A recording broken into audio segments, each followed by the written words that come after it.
नमस्कार दर्शकों, राधे राधे, जय श्री कृष्ण। मित्रों, आज हम चर्चा करने वाले हैं प्राचीन काल में लोग हजारों वर्ष तक किस तरह से जीते थे। देखिए, हमें आश्चर्य लगता है जब हम किसी के बारे में सुनते हैं कि ये हजारों वर्ष तक जिए, ये 500 वर्ष तक जिए, ये ऋषि तो इतने जिए कि इनके शरीर पर दीमक लग गई तपस्या करते करते। तो क्या हमें ये सब आश्चर्य में डाल देती है? क्यों? क्योंकि हमें ये ज्ञान नहीं है कि किस तरह से, किस साधना के बल पर ये जीवित रहते हैं इतने।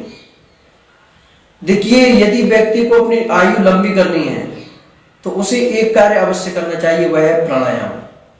प्राणायाम के बल पर हम अपनी आयु को लंबी कर सकते हैं, जितनी चाहे उतनी हम अपनी आयु बढ़ा सकते हैं, सिर्फ और सिर्फ प्राणायाम के बल पर। देखिए, व्यक्ति को हम कहते हैं कि इसकी आयु इतने दिन की है, इसकी आयु इतने वर्ष की है, तो ये दिन और वर्ष में नहीं बटी होती है मनुष्य की आयु। हम प्रत्येक दिन 21,600 श्वास लेते हैं। हर मनुष्य की श्वास गिनती की होती है। हम कितनी श्वास ले रहे हैं, कितनी और हमारी बकाए हैं। तो प्राणायाम के द्वारा हम श्वास पर विजय प्राप्त कर लेते हैं। उसी प्रकार से हमारे जो ऋषि मुनि थे वो इतना प्राणायाम करते थे, इतना प्राणायाम करते थे कि उनकी एक एक वर्ष की एक श्वास हो जाती थी, श्वास लेते ही नहीं थे।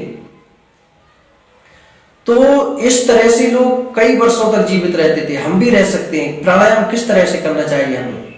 देखिए, प्राणायाम हो सके तो पहले आपकी आयु के हिसाब से और अभ्यास के हिसाब से हमें करना चाहिए प्राणायाम लगभग हमें 5 मिनट तो करना ही चाहिए। जब हमारा अभ्यास होता चला जाए दिन पे दिन, 5 से 7 मिनट, 7 से फिर 10 मिनट, 10 से 12, 15, 20, लगभग प्रत्येक व्यक्ति को 5 मिनट तो प्राणायाम करना ही चाहिए। प्राणायाम से आपके अंदर जो गड़बड़ श्वास की जो बीमारी हो जाती है, या हम ये भी कह सकते हैं आपका स्वास्थ्य कितना भी गड़बड़ हो, कोई भी जटिल से जटिल आपको समस्या हो, आपकी बीमारी तुरंत ठीक हो जाएगी यदि आप लगभग 6 महीने तक प्राणायाम करते हैं तो। क्यों? क्योंकि जो प्राणायाम करते हैं हम, एक नाक से श्वास लेते हैं, एक से छोड़ते हैं। तो इस प्रकार की जो क्रिया होती है, इस क्रिया के द्वारा हमारे शरीर के अंदर जो गंदगी होती है वह सारी गंदगी बाहर आ जाती है। तो हमें प्राणायाम किस तरह से करना चाहिए? देखिए, पहले तो हमें सिद्धासन में बैठना चाहिए।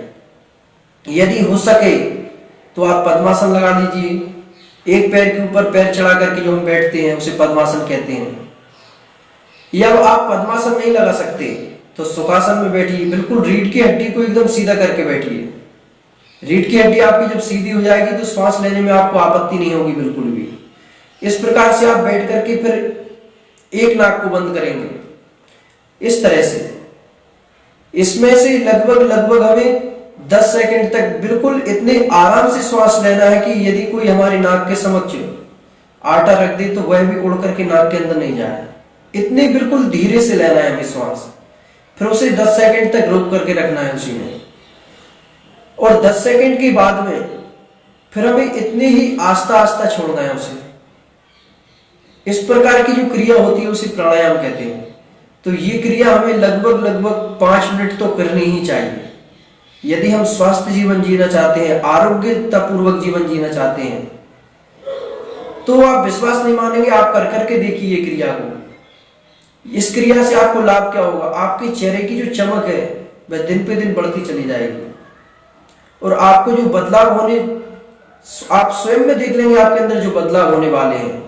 किसी को बताने की आवश्यकता नहीं है। यदि आपको मंत्र आता है, गायत्री मंत्र, तो उसका जाप करते रहिए, प्राणायाम करते रहिए। इससे आपके अंदर क्या होगा? जो सकारात्मक ऊर्जा है आपके अंदर, वह सकारात्मक ऊर्जा प्रवेश करेंगी।